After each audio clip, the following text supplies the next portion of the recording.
St. Mary's College, Biz Ad 123, Financial Management, Section 1, Team 2, and Action. Hello, my name is Kylie Vandenson, and I'm a financial analyst. And my name is Gabby Radikoff, and I am also a financial analyst. And we have our associate Megan Hillendahl, who could not be here today, but she helped make our recommendations. So today we're going to be talking to you about why you should buy the JP Morgan Chase stocks. So just a brief overview. We're going to talk a little bit about the JP Morgan Chase background. We're going to go into very specific financial conditions and data that we created ourselves. We're also going to talk into stock valuation methods, and then lastly, we are going to go into our recommendation as to why you should be buying the JP Morgan Chase stock. Okay, so background. Given my extensive background with JP Morgan Chase, I am a former employee. This part was fairly easy for me. I can tell you that they are the largest bank in the United States, the 6th largest bank in the world. JP Morgan Chase was founded in 2000, however, they root back to 1799 with the Bank of the Manhattan Company. They also have over 235,000 employees, and it is counting. It is getting higher every day. They are committed to integrity, innovation, and leveraging core strengths. And the most recent quarter net income was $6.3 billion, which is much higher than the average.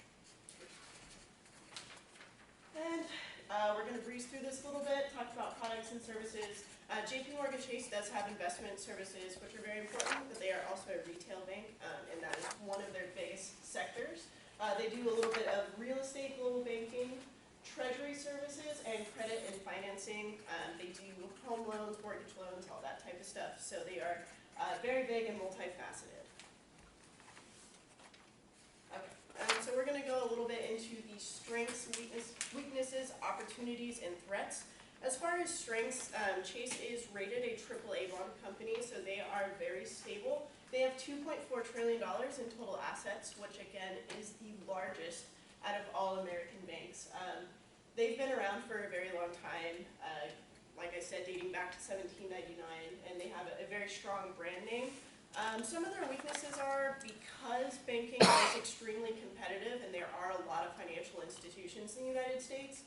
Wells Fargo kind of gives them a run for their money a little bit. We've also got companies such as Bank of America and Citi, who sometimes, especially in the retail sector, are very competitive. As far as opportunities, Chase is definitely looking to expand and invest in different countries. So they are trying to become more of a global bank than they are right now. They need to diversify a little bit more, and they also have very strong opportunities in commercial banking. Threats, as with any financial institution, there are always threats for fines and lawsuits, and there also was a significant cyber attack back in 2014. Now we're going to go into leadership a little bit. So Jamie Dimon is the president and CEO of Chase. He got his MBA from Harvard, and he's been with the company for 12 years. If we look at some of the rest of the executives, most of them are fairly tenured.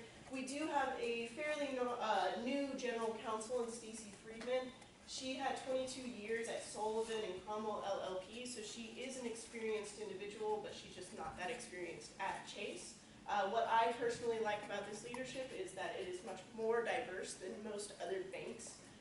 There are 3 female executives, which you don't see at a company like Goldman Sachs, and also there is a woman of color as well, so it is definitely more diverse.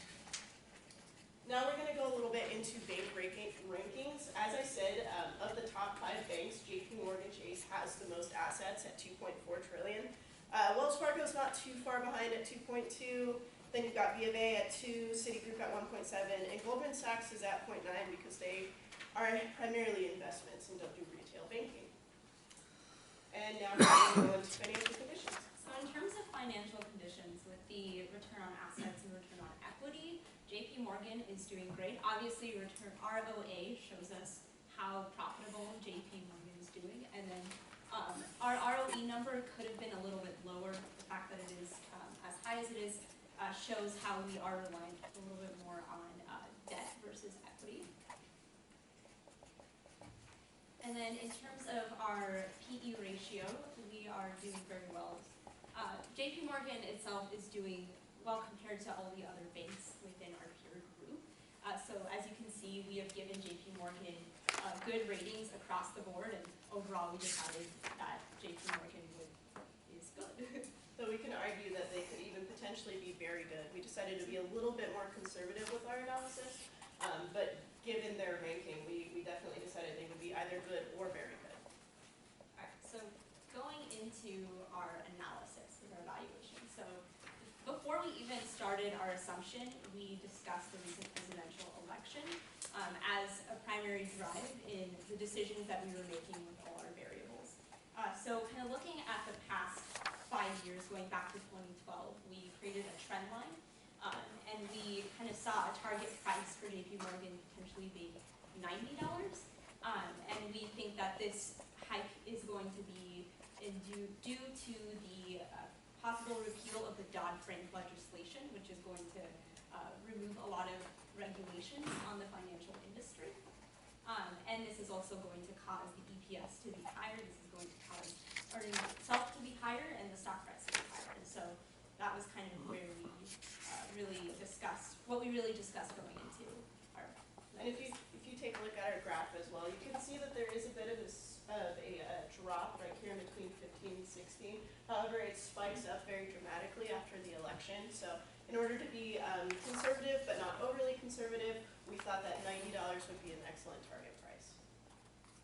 Alright, so before we even kind of get into how we sell, with the perpetuity model, we had to figure out what our earnings per share would be.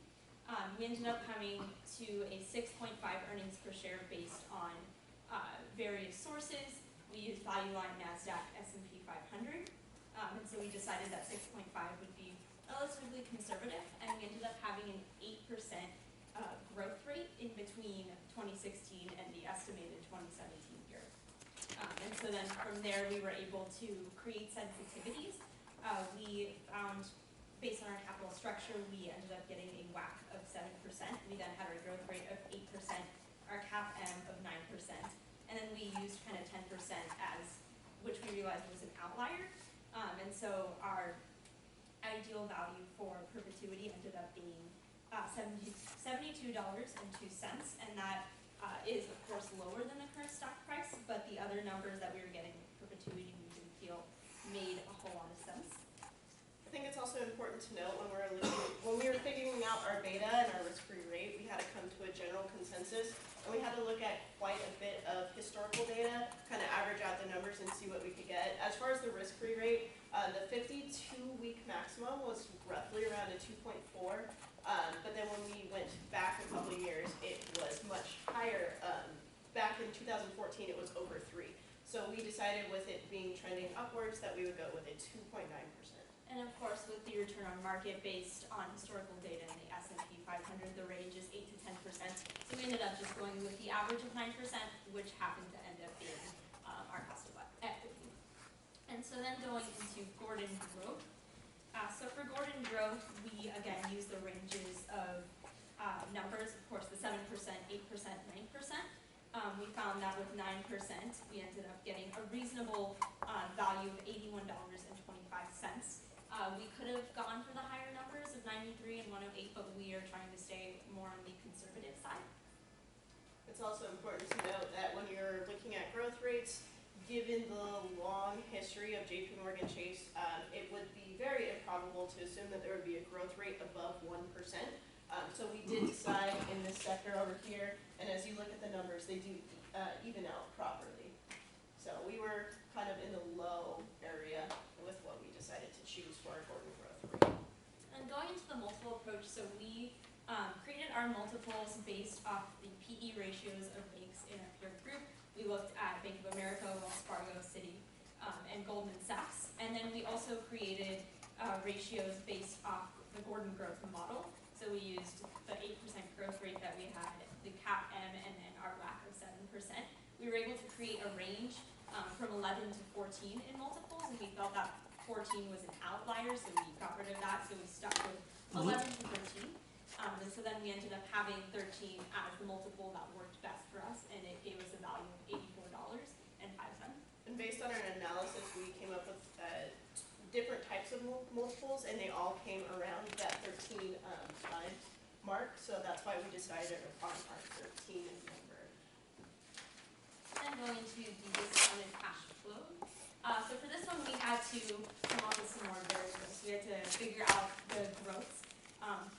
2017 to 2021. So we ended up deciding on 8% growth for the first year, 7% for the second year, 5% for the third year, 4% for the fourth year, and 1% for the fifth year. We also came up with our terminal growth rate of 1%, and then a terminal WAC of 9%. And then as we went through the calculations, we ended up arriving at a present value of $93. When we looked at what the premium would be by taking that number and dividing it by 77.7, the current stock price, we got a premium of 19% growth. So it's still within our 20% range, and we felt that this 93 was a reasonable number to assume for our discounted cash flows. And then we really saw the numbers play out when we attached weights. So our first weight is what ended up working best for us, and that was when we multiplied perpetuity, our value, by 10%, Gordon growth by 10%, the multiple by 30, and then DCF by 50, and we did this, of course, because the multiple is the most common approach, while DCF is the most accurate. So that's why we gave more weight to those two models, and we ended up coming up with a value of $87.02, and when we divided that by 77.7, the current stock price, we got a 12% premium. And we, of course, are definitely being a little more on the conservative side, but we felt like this was reasonable. We could have gone with $88.42. That gave us a 14% premium, but we chose $87. It's also important to note that with our perpetuity model, that was the only model where we came up with an intrinsic valuation that was below the current stock price. So when you take into account these weights, it makes sense as to why this $87.20 is almost $10 greater than the current stock price and that 12% difference. Okay, so now we're going to go into our recommendations. So as I said in the very beginning, we're going to tell you why we want you to buy JP Morgan Chase, and we've given you the evidence as to why you should buy. So this is what you should currently do. First of all, as far as indices are concerned, you should buy forwards, buy puts, buy calls on futures, and write puts on futures. And as far as ETFs are concerned, you should buy on margin, buy calls, and write puts. And as well for stocks, you should buy on margin, buy calls, and write puts for a grand total of 12 trades.